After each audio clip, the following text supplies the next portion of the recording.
Era el año 2347 y el almirante Daniel Clark se encontraba solo en la cubierta de observación de la nave diplomática Horizon Sech.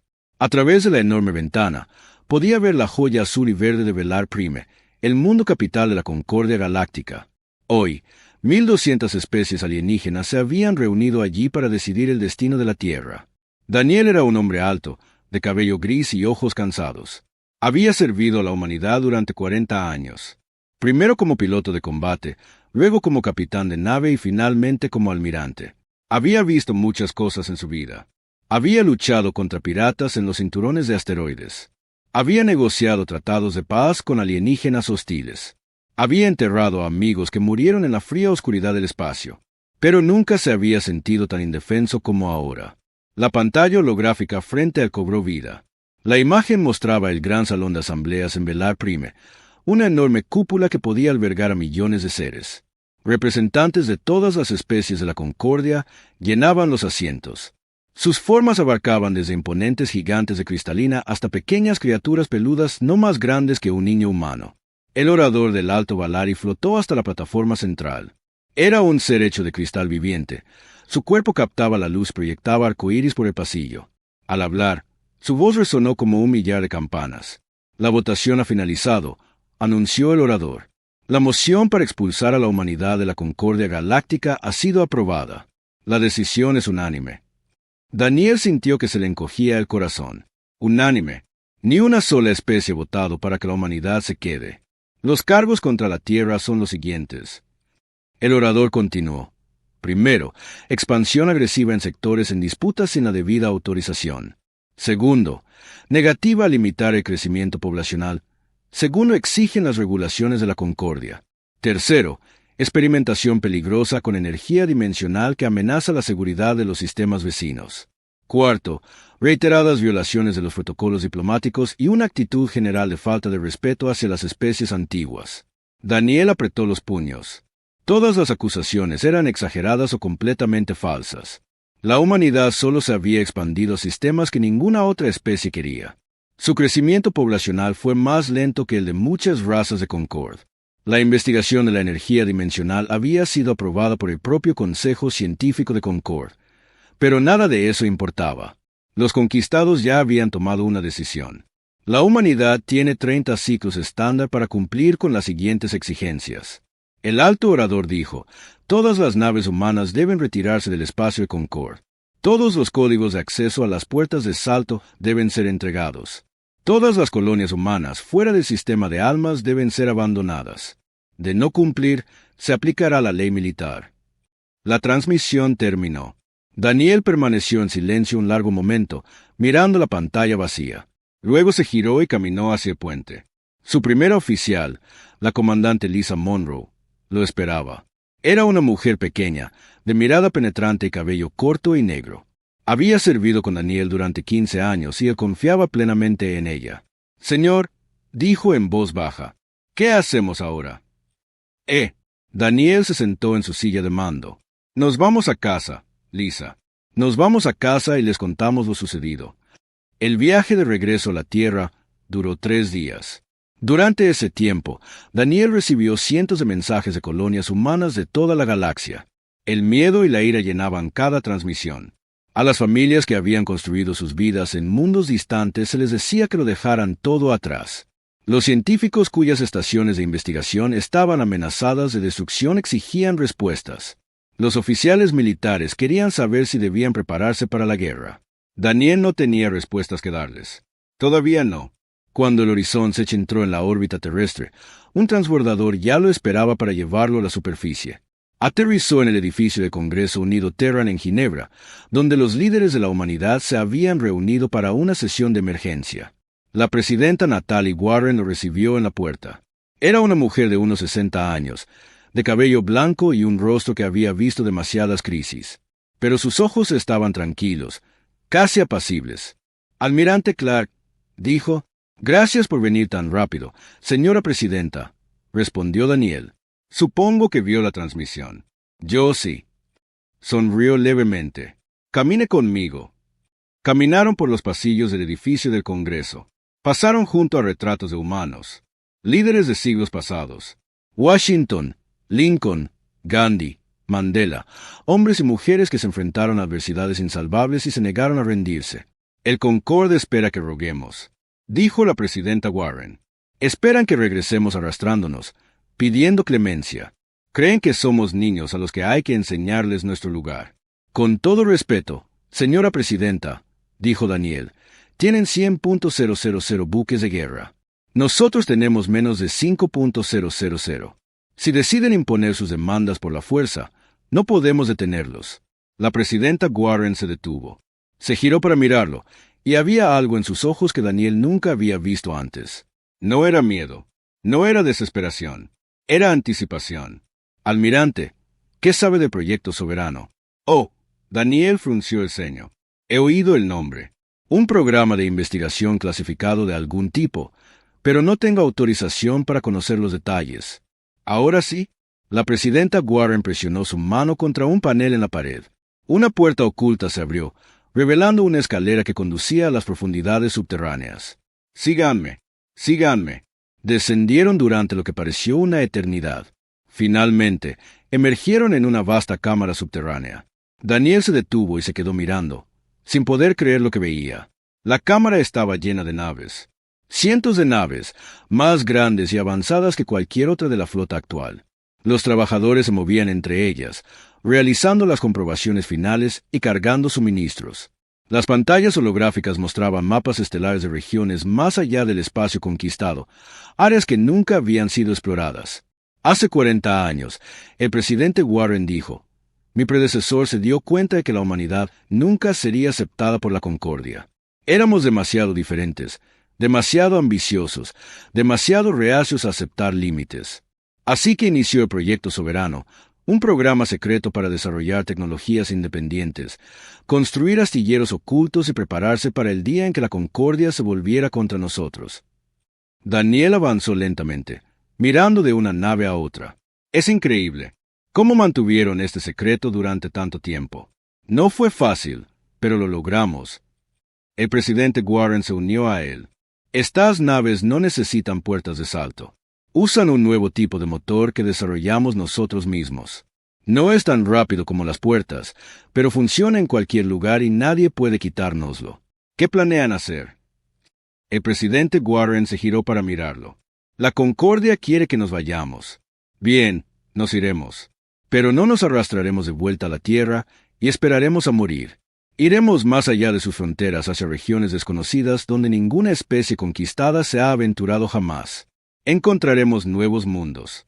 Construiremos nuevas colonias. Crearemos una civilización que responda. A nadie. Daniel sintió que algo se agitaba en su pecho. Era esperanza. Almirante Clark. La presidenta Warren dijo formalmente, le doy el mando de la primera flota expedicionaria. Su misión es guiar a nuestro pueblo hacia lo desconocido y encontrarles un nuevo hogar. ¿Puede hacerlo? Daniel se irguió y saludó. Sí, señora presidenta, puedo. 2 horas después, la presidenta Warren se dirigió al Congreso Unido Terran. Miles de millones de humanos de toda la galaxia vieron la transmisión. Esperaban que anunciara la rendición. Esperaban que les dijera que sus sueños habían terminado. En cambio, les habló del Proyecto Soberano. Les habló de la flota secreta. Les habló del plan para aventurarse más allá del espacio de Concord y forjar un nuevo destino. La galaxia votó por expulsarnos, dijo, con una voz que resonaba con una fuerza silenciosa. Nos llamaron peligrosos. Nos llamaron agresivos. Nos llamaron indignos de estar entre las razas antiguas. Quizás tengan razón. Quizás seamos todo eso, pero también somos algo más. Somos supervivientes. Somos constructores. Somos soñadores que se niegan a dejar de soñar. Hizo una pausa y miró directamente a la cámara. El Concord quiere que desaparezcamos. Haremos algo mejor que eso. Les mostraremos lo que la humanidad puede llegar a ser cuando seamos libres de alcanzar las estrellas sin límites. Construiremos algo que perdure 10.000 años. Y un día, cuando el Concord mire al cielo, verán las luces de nuestra civilización brillando sobre ellos. Sonrió. Hicieron su decisión. Ahora nosotros tomamos la nuestra. A lo largo de la galaxia, los humanos escucharon sus palabras, y por primera vez desde la votación de expulsión no sintieron miedo. Se sintieron preparados. Habían pasado 6 meses desde la expulsión. La comandante Katie Reeves se encontraba en la plataforma de control de la estación Titán. Observaba la mayor migración de la historia de la humanidad desplegarse ante sus ojos. A través de las enormes ventanas de observación, podía ver convoy tras convoy de naves coloniales despegando hacia la oscuridad entre las estrellas. Cada nave transportaba a 10.000 personas. Familias que se habían ofrecido a dejarlo todo atrás por la oportunidad de algo nuevo. Sus pertenencias, sus recuerdos, toda su vida, habían sido empaquetadas en pequeños contenedores y cargadas en las bodegas de carga. Katie tenía 35 años y el pelo rojo recogido en un práctico moño. Había crecido en Marte, en las colonias mineras, donde la vida era dura pero honesta. Entendía lo que significaba dejar el hogar hacia un futuro incierto. Sus propios abuelos habían estado entre los primeros colonos del planeta rojo. ¿Cuántas naves habían zarpado hoy?, le preguntó a su asistente, un joven llamado Peter Grant. Peter consultó su tableta. 47 naves de convoy, comandante. Eso eleva el total a 300 millones de personas en la primera oleada. 300 millones. La cifra era casi imposible de comprender.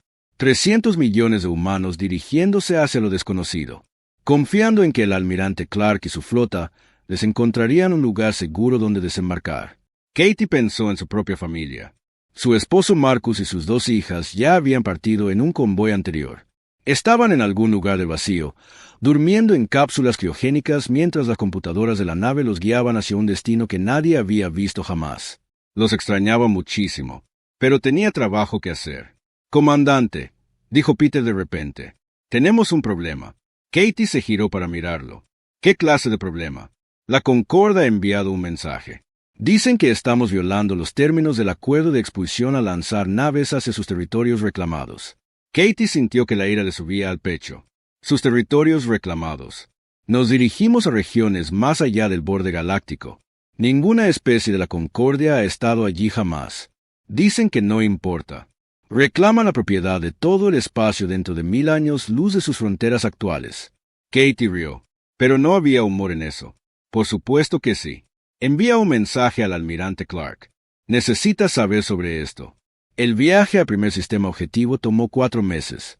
Las naves coloniales viajaron en formación. Sus prototipos de motores de Stella los impulsaron a través de dimensiones que la física normal no podía explicar. Era una tecnología peligrosa, aún experimental e impredecible. 3 naves se perdieron en las primeras travesías. Sus motores fallaron en momentos críticos, pero los ingenieros aprendieron de cada fallo. Ajustaron las calibraciones, reescribieron el software de navegación y mejoraron los sistemas de seguridad. Para cuando la flota llegó a su destino, los motores funcionaban mejor de lo que nadie había esperado.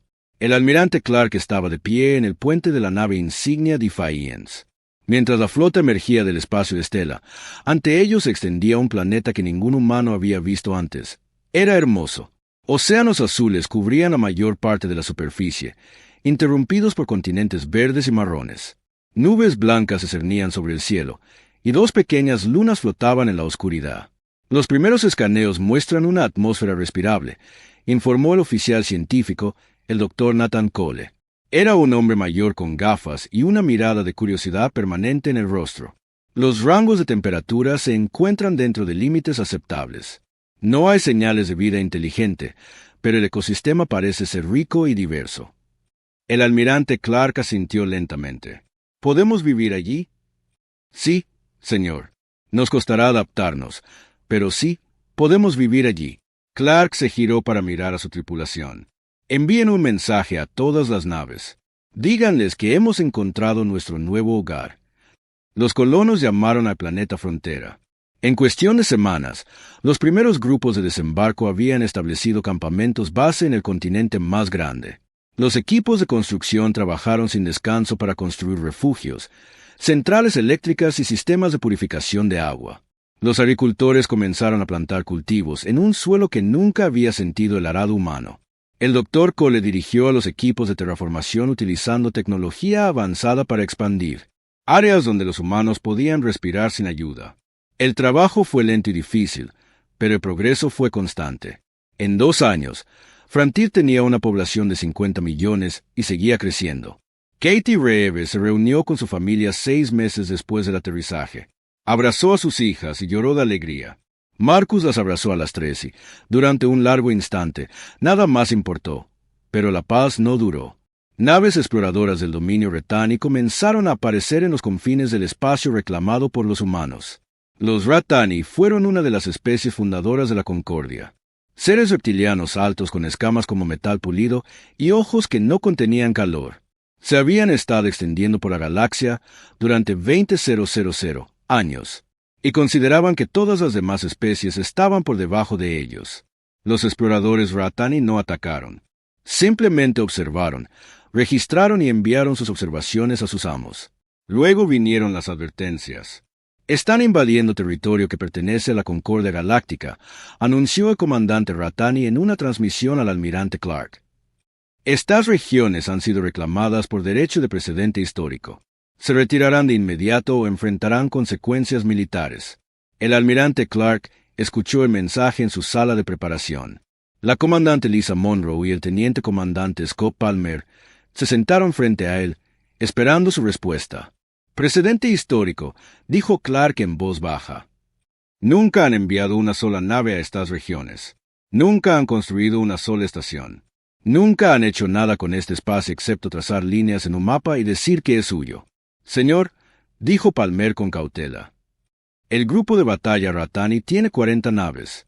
Tenemos menos de 100 naves listas para el combate en el sistema. Si atacan, será una lucha difícil. Clark asintió. Lo sé, pero si retrocedemos ahora, no dejarán de presionar. Seguirán reclamando más territorio. Seguirán exigiendo que nos retiremos hasta que no tengamos a dónde ir. Se levantó y caminó hacia la ventana, mirando el planeta que se extendía debajo. 50 millones de personas habían confiado en él para que los mantuviera a salvo.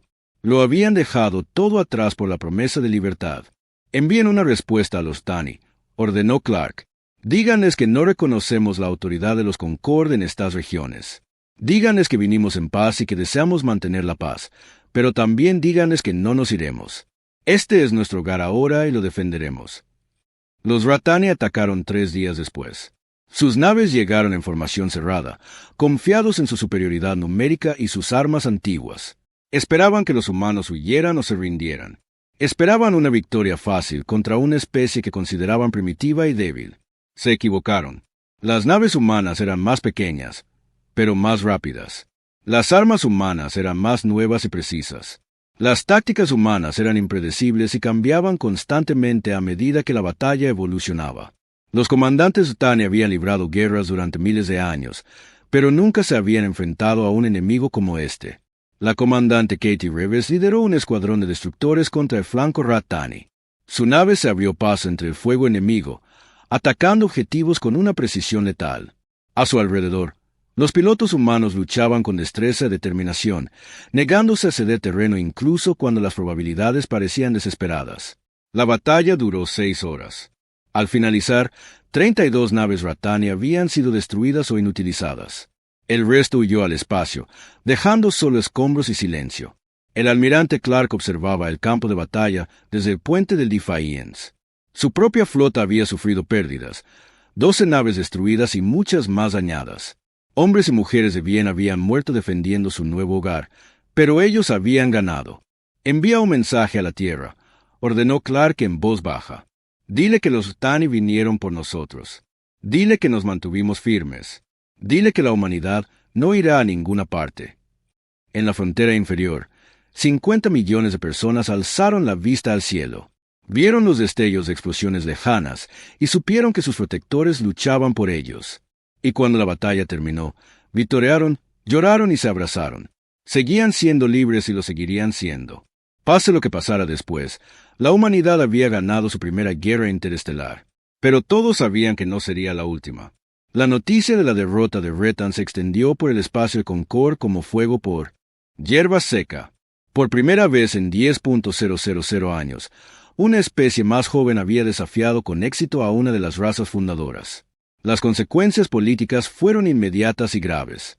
En Velar Prime, la gran asamblea se sumió en el caos. Los representantes se gritaron acusaciones. Los Ratani exigieron apoyo militar inmediato. Otras especies cuestionaron si la Concordia debía arriesgar más naves contra un enemigo que había demostrado ser tan inesperadamente peligroso. La directora Lisa Monroe lo observaba todo desde una habitación oculta en la estación comercial Nexus 7. Ya no era oficial naval. Tras la batalla de la frontera, había aceptado una nueva misión: liderar las redes de inteligencia humana en todo el espacio de la Concordia. Sus agentes estaban por todas partes, escuchando, observando y enviando sus informes a la Tierra. La Concordia se está fracturando, le dijo al almirante Clark durante su transmisión cifrada. Los Britanni están furiosos. Quieren venganza. Pero las especies más pequeñas se hacen preguntas que nunca antes se habían hecho. Clark se inclinó hacia adelante, interesado. ¿Qué tipo de preguntas? Preguntas como, si la Concordia no puede derrotar a la humanidad, ¿por qué deberíamos seguirlos? Preguntas como, ¿sobre qué más nos han mentido las razas antiguas? Preguntas como, ¿hay otra manera? Clark asintió lentamente. Esto era mejor de lo que esperaba. ¿Alguna especie dispuesta a romper abiertamente con la Concordia? Todavía no, pero he recibido mensajes secretos de los Trani. ¿Quieren hablar? 4374. Los Catrani eran una especie reptil, más pequeños que los Ratani, pero mucho más numerosos. Durante 3000 años, habían servido a la Concordia como trabajadores y soldados, sin permitirles ascender por encima de los rangos más bajos. Su mundo natal había sido despojado de recursos para alimentar las industrias de razas más poderosas. Tenían todas las razones para odiar a los conquistados, pero nunca habían tenido la fuerza para resistir. Hasta ahora, el almirante Clark se reunió con el enviado Katani en un asteroide remoto, 3 semanas después. La enviada se llamaba Krix, una joven de escamas verdes y brillantes ojos amarillos. Estaba nerviosa pero decidida. Mi gente ha visto lo que le hiciste a los Tane, dijo. Hemos soñado con una victoria así durante generaciones, pero nunca creímos que fuera posible. Es posible, respondió Clark. Los conquistados parecen poderosos porque nadie los ha desafiado jamás. Se han vuelto blandos y arrogantes. Han olvidado cómo luchar contra un enemigo que se niega a rendirse. Krix emitió un sonido que podría haber sido una risa. Dices la verdad, almirante. Mis líderes desean saberlo. ¿Qué nos ofrecería la humanidad a cambio de una alianza? Asociación, dijo Clark simplemente. Asociación verdadera, no la falsa igualdad que la Concordia promete mientras los mantiene bajo su control. Compartiríamos tecnología, recursos, la carga de construir algo nuevo. Tu gente tendría la misma voz que cualquier otra, incluidos los humanos. Crick lo observó durante un largo rato. ¿Y si la Concordia viene por nosotros? ¿Qué pasa entonces? Entonces lucharemos juntos y ganaremos juntos. Entonces ganaremos juntos. Towan, las negociaciones. Tomó meses, pero al final, los Cattani aceptaron unirse a lo que los humanos habían empezado a llamar el Pacto de Mundos Libres. Fueron la primera especie alienígena en aliarse formalmente con la humanidad, pero no serían los últimos. El presidente Kevin Mars había reemplazado a la presidenta Warren tras el final de su segundo mandato. Era un hombre más joven, enérgico y optimista, con talento para inspirar a la gente. Vio la oportunidad que representaba la Alianza Catrani. No solo estamos construyendo una nación, declaró ante la recién formada Asamblea del Pacto. Estamos construyendo una idea que afirma que cada especie tiene valor, una idea que afirma que los fuertes no tienen derecho a aplastar a los débiles, una idea que afirma que la galaxia puede ser mejor de lo que ha sido. En 5 años, 17 especies se habían unido al Pacto de Mundos Libres. Algunas eran pequeñas, apenas 1 millón de individuos. Otras se contaban por miles de millones. Cada una aportó algo único a la alianza. Los Valor eran ingenieros brillantes. Su comprensión de los sistemas energéticos estaba siglos por delante de la tecnología humana. La doctora Amanda Torres, quien ahora lideraba el consorcio científico del pacto, colaboró estrechamente con investigadores para desarrollar nuevos métodos de generación de energía que hicieron que las naves humanas fueran más rápidas y potentes que nunca. Los Mtani eran expertos en agricultura. Enseñaron a los agricultores humanos técnicas que triplicaron la producción de los cultivos en Frontier y los demás mundos coloniales. La escasez de alimentos pasó a ser cosa del pasado. Los Draxianos eran artistas y filósofos. Ayudaron a los humanos a comprender las culturas extraterrestres de maneras que facilitaron e hicieron más efectiva la diplomacia. Pero el avance más importante provino de una fuente inesperada. Ryan Peters era un joven físico que trabajaba en una pequeña estación de investigación en los confines del espacio compacto. Tenía 28 años. Era brillante, pero tenía dificultades para socializar, con el pelo alborotado y ropa que nunca le sentaba bien. Sus colegas lo consideraban extraño. Sus supervisores lo consideraban poco fiable. Pero Ryan tuvo una idea que nadie más había considerado jamás. La energía dimensional había sido una de las acusaciones utilizadas para justificar la expulsión de la humanidad de la Concordia. Las razas antiguas la consideraban demasiado peligrosa para estudiarla, demasiado inestable para controlarla. Pero Ryan creía que estaban equivocados. Creía que las grietas dimensionales podían estabilizarse, controlarse y utilizarse con fines prácticos. Su investigación duró 3 años. Trabajó solo la mayor parte del tiempo utilizando equipos que él mismo había construido con piezas de repuesto. Otros científicos se burlaron de sus teorías. Los comités de financiación rechazaron sus propuestas, pero Ryan siguió trabajando. Cuando finalmente lo logró, los resultados superaron todo lo que había imaginado. Había creado una grieta dimensional estable, una puerta a través del espacio que podía transportar materia instantáneamente a través de distancias imposibles. Llamó a su invento motor de fase. El Dr. Torres voló personalmente a su estación para presenciar la demostración. Ryan parecía nervioso al activar el equipo. Le temblaban ligeramente las manos en los controles, pero el motor funcionó a la perfección. Una pequeña sonda entró en la grieta y emergió momentos después al otro lado del sistema, una distancia que habría tardado horas en recorrerse por medios convencionales. «Esto lo cambia todo», susurró Taz. Tenía razón. El motor de fase significaba que las naves compactas podían cruzar distancias galácticas en horas en lugar de semanas. Significaba que las líneas de suministro no se podían cortar. Significaba que las fuerzas humanas podían aparecer en cualquier lugar, en cualquier momento y sin previo aviso. La Concordia se enteró del motor de fase en cuestión de semanas. Sus espías no habían logrado penetrar la seguridad compacta, pero tenían otras formas de recopilar información. Cuando comprendieron lo que la humanidad había creado, el miedo se extendió por la gran asamblea. El alto orador Vein se dirigió a los delegados reunidos con una alarma sin precedentes. Su forma cristalina titilaba con colores que indicaban una profunda angustia. La humanidad ya no es una molestia que se pueda ignorar, declaró. Se han convertido en una amenaza existencial para todo lo que la Concordia ha construido.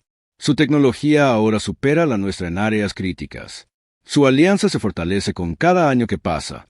Si no actuamos ahora, lo perderemos todo. La Asamblea votó a favor de reunir la mayor fuerza militar en la historia de la Concord. 100.000 naves de guerra de 60 especies se reunirían en los confines del espacio compacto.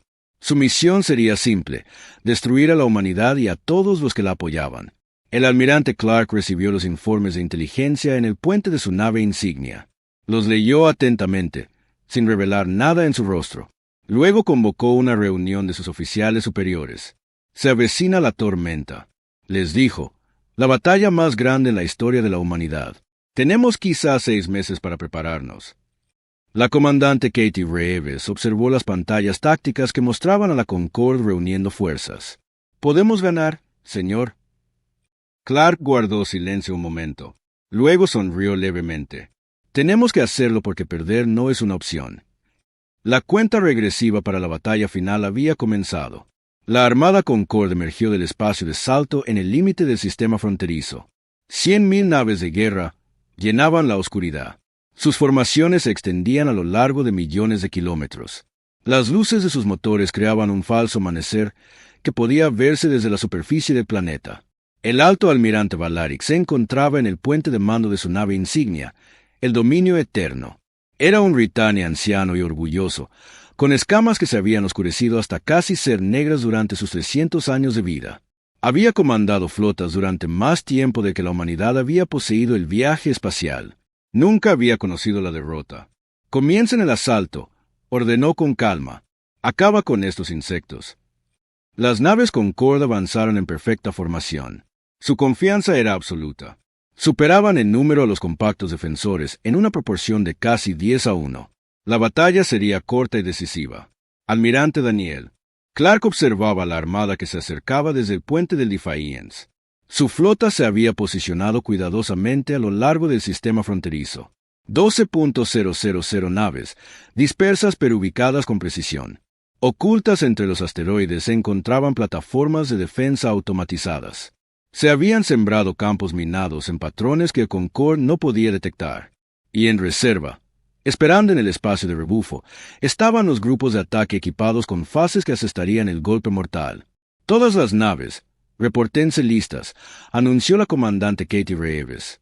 De pie en la estación táctica, con el rostro tenso por la concentración. La vanguardia de Concorde alcanzará el rango de combate en 40 minutos. Clark asintió. Señalar a la vanguardia. Ejecutar la fase 1. La primera parte del plan era simple. Atraer a los conquistados hacia la zona de ataque. El capitán Greg Howard lideraba la fuerza de cebo, 300 destructores que parecerían retirarse en desorden. Si el enemigo mordía el cebo, perseguirían a las naves en retirada directamente hacia las defensas ocultas. Greg estaba nervioso. Su nave, la Swift Justice, era pequeña y rápida, pero no sobreviviría a un impacto directo de las armas pesadas de Concorde. Todo dependía de la sincronización y la precisión. Recuerden, le dijo a su tripulación de 300 hombres, tenemos que parecer asustados. Tenemos que parecer que huimos. Que sea convincente. La vanguardia de la Concordia, compuesta por 50.000 naves, aceleró hacia la posición humana.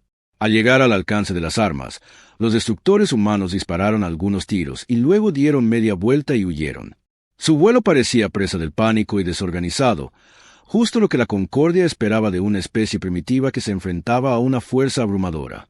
El alto almirante Valerix observó la retirada con satisfacción. Los humanos comprenden su posición. Persíganlos y destruyanlos. No dejen supervivientes. La vanguardia de la Concordia avanzó con saña, ávida de sangre. Cruzaron el campo de asteroides, confiados en que la victoria estaba a punto de alcanzarla. Entonces, las minas se activaron. Miles de dispositivos ocultos explotaron simultáneamente, enviando ondas de energía que desgarraron la formación de la Concordia. Las naves que habían estado volando en perfecto orden se vieron repentinamente rodeadas de destrucción. Los escudos se sobrecargaron, los cascos se agrietaron, las naves colisionaron entre sí mientras sus pilotos intentaban maniobrar desesperadamente. En medio del caos, las plataformas de defensa automatizadas abrieron fuego. Los sistemas de puntería precisos se centraron en las naves Concorde más grandes y dispararon armas de rayos concentrados. 3 cruceros Ratani fueron destruidos en la primera descarga. El alto almirante Valerix sintió algo que no había experimentado en 200 años. Confusión. ¿Qué está pasando? Informe. Almirante. Hemos perdido contacto con la nave de mando Vanguard. El fuego enemigo proviene de múltiples direcciones. Nuestras formaciones se están desintegrando. Retírense. Reformen las líneas. Pero las naves Concorde no pudieron retirarse. Las minas habían bloqueado su ruta de retirada. Estaban atrapadas en un campo de batalla mortal, rodeadas de armas que desconocían su existencia. Y entonces llegaron las naves fase. La comandante Katie Reeves lideró el primer grupo de ataque. En un instante estaban en el espacio de rebufo, invisibles e imposibles de rastrear. Al instante siguiente emergieron directamente detrás de la flota principal de Concorde. Las armas ya disparaban. El ataque fue devastador. Las naves humanas atacaron naves de mando y naves de suministro, los recursos críticos que mantenían unida a la armada. Sin coordinación, la enorme flota de Concorde comenzó a perder cohesión. Distintas especies comenzaron a actuar de forma independiente, siguiendo sus propios instintos en lugar de órdenes unificadas. La doctora Amanda Torres observaba desde el centro de operaciones de Frontier. Sus equipos habían desarrollado contramedidas para cada arma que la Concorde pudiera usar. Cuando el enemigo desplegó amortiguadores de energía para neutralizar los escudos humanos, activó disruptores armónicos que los inutilizaron. Cuando intentaron interferir las comunicaciones, las redes adaptativas evitaron la interferencia al instante. La Concorde está usando tácticas predecibles, informó al almirante Clark. No han cambiado sus métodos en 1000 años. No saben cómo adaptarse. Clark se permitió una pequeña sonrisa. Entonces, enseñémosles. La batalla se prolongó durante 3 días. Ninguno de los bandos descansó. Las naves lucharon y murieron a lo largo de millones de kilómetros de espacio. La oscuridad entre las estrellas se iluminaba con constantes explosiones. El capitán Greg Howard lideró su escuadrón de destructores en 37 combates distintos. Su nave sufrió daños en cada uno, pero su tripulación reparó los sistemas sin dejar de luchar. Al tercer día, la justicia veloz apenas se mantenía unida, pero seguía en la lucha. El segundo día, el contingente Catrani demostró su valía. Sus buques de guerra eran más pequeños que las naves humanas, pero eran rápidos y maniobrables. Se deslizaron a través de las formaciones Concord, atacando objetivos que naves más grandes no podían alcanzar. Kriegs, la enviada que contactó por primera vez con la humanidad, comandaba un escuadrón de destructores Trani. Nunca antes había liderado naves en combate, pero luchó con la furia de un pueblo que había sido esclavizado durante 3.000 años. Por la libertad, gritó mientras su escuadrón atravesaba una formación de cruceros Ratani.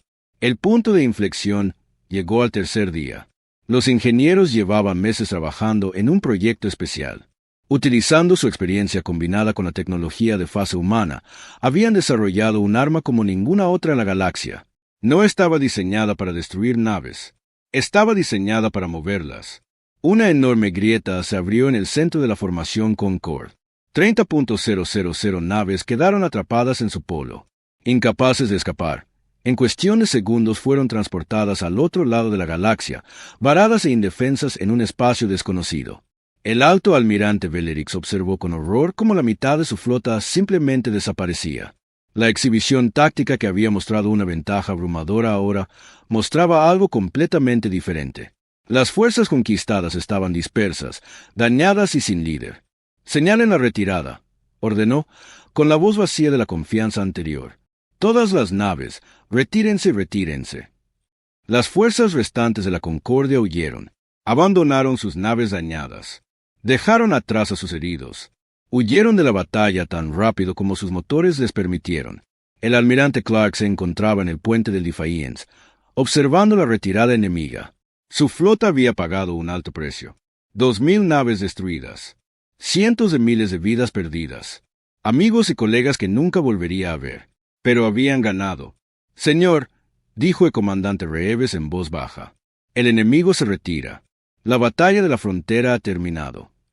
Clark cerró los ojos por un momento. Cuando los abrió de nuevo, tenía lágrimas en el rostro. «Envíen un mensaje a todos los mundos compactos», ordenó. «Cuéntenles lo que sucedió aquí. Díganles que nos enfrentamos a todo el poder de la Concordia y no nos rendimos. Diles que la humanidad y nuestros aliados se mantuvieron unidos y ganaron». En la frontera inferior, los colonos habían pasado 3 días observando el cielo. Habían visto los destellos de la batalla. Habían rezado, esperado y temido. Ahora, al correrse la voz de que el enemigo había sido derrotado, salieron a las calles a celebrar. Ryan Peters estaba solo en una ladera, viendo cómo se apagaban las luces del cielo. Su tecnología de fase había ayudado a ganar la batalla. Millones de personas estaban vivas gracias a su trabajo. No sabía cómo sentirse al respecto. La doctora Torres lo encontró allí 1 hora después. Se sentó a su lado sin decir palabra. «¿Hicimos lo correcto?», preguntó Ryan finalmente. «Todas esas naves que enviamos, toda esa gente que matamos, ¿valió la pena?». Torres guardó silencio un largo rato. «No sé si estuvo bien, pero sé que fue necesario. La Concordia nos habría destruido. Habría matado a todos en este planeta y en todos los demás planetas que hemos construido. Nos defendimos. Defendimos a nuestros amigos. Creo que eso importa». Ryan asintió lentamente. «¿Qué pasa ahora?». Torres miró las estrellas. «Ahora construimos algo. Mejor, algo que valiera la pena todo el sacrificio. La galaxia nunca volvería a ser la misma. Las secuelas de la batalla de la frontera la transformaron para siempre. La Concordia, antaño amo indiscutible de 1000 mundos, se vio incapaz de mantener el control. Su poder militar se había desmoronado. Su unidad política se había fracturado irreparablemente. Especies que habían vivido bajo su autoridad durante generaciones comenzaron a exigir la independencia. En Velar Prime, la Gran Asamblea se reunió en sesión de emergencia. Pero la cámara que una vez albergó a representantes de 1200 especies estaba ahora medio vacía. Muchas razas ya se habían retirado. Otras asistieron solo para anunciar que se marchaban. El alto orador Velón se dirigió con tristeza a los delegados restantes en su forma cristalina. «Construimos algo que perduró durante 10.000 años», dijo. «Creíamos saber que era lo mejor para la galaxia. Quizás nos equivocamos». Más tarde, Nadie le respondió. El silencio lo decía todo. Mientras tanto, en el espacio compacto, nacía una nueva civilización. El presidente Kevin Mars se encontraba ante la Asamblea Compacta del Mundo Libre, ahora compuesta por 47 especies miembros. Representantes de docenas de razas llenaban la sala. Sus diferentes formas creaban un tapiz de color y forma. Los humanos se sentaban junto a los Trani. Los ingenieros Balí debatían con los agricultores Metani. Los filósofos draxianos discutían ideas con científicos de una docena de mundos diferentes. Hemos ganado la guerra, declaró el presidente Mars. Pero ganar la paz será más difícil. Debemos construir algo que la galaxia nunca antes había visto. No un imperio, no una jerarquía donde los fuertes gobiernan a los débiles. Debemos construir una verdadera alianza donde todas las especies tengan la misma voz y el mismo valor. La Asamblea votó unánimemente a favor de la Carta Constitucional. El documento garantizaba los derechos básicos de todos los seres sintientes. Establecía sistemas para resolver disputas pacíficamente. Creó marcos para compartir tecnología y recursos de manera justa. No era perfecto, pero era un comienzo. El almirante Daniel Clark se retiró de servicio activo 6 meses después de la batalla. Había dedicado 40 años a la flota y estaba cansado. Su cabello se había vuelto completamente blanco durante la guerra. Sus manos temblaban ligeramente cuando no tenía cuidado. Había visto suficiente muerte para varias vidas. Se instaló en una pequeña granja en Frontier, en un valle rodeado de montañas que le recordaban a la tierra. La tierra era buena y descubrió que disfrutaba trabajando con las manos. Cultivar cosas en lugar de destruirlas se sentía como una redención. Los jóvenes cadetes de la Academia de la Flota lo visitaban con frecuencia. Querían escuchar historias sobre la guerra, sobre las batallas que habían ganado la humanidad, su libertad. Clark les dijo lo que querían oír, pero también les dijo otras cosas. La victoria no es el final, decía. Es solo el principio. El trabajo duro construye algo duradero. Cualquiera puede ganar una guerra.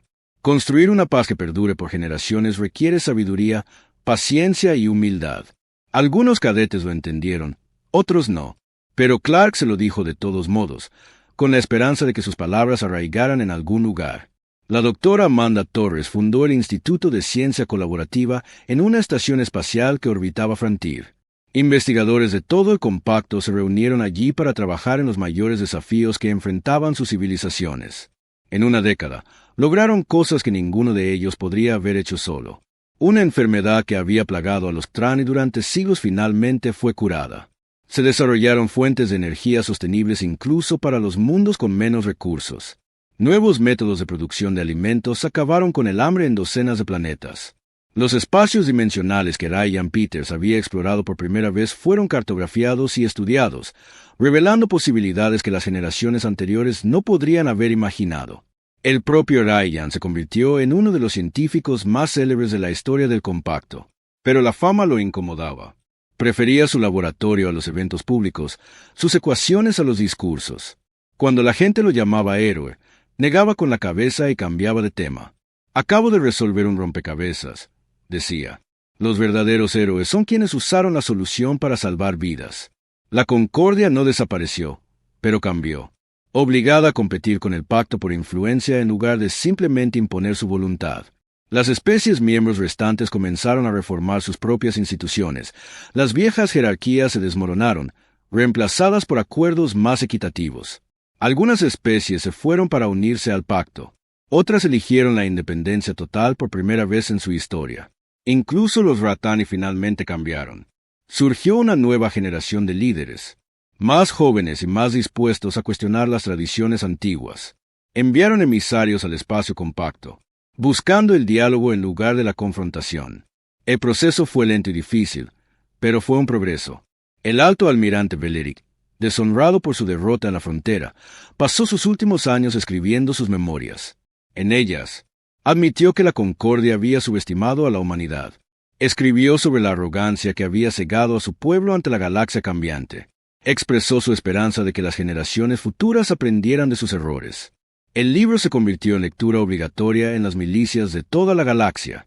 Los enemigos aprendían unos de otros incluso cuando no podían ser amigos.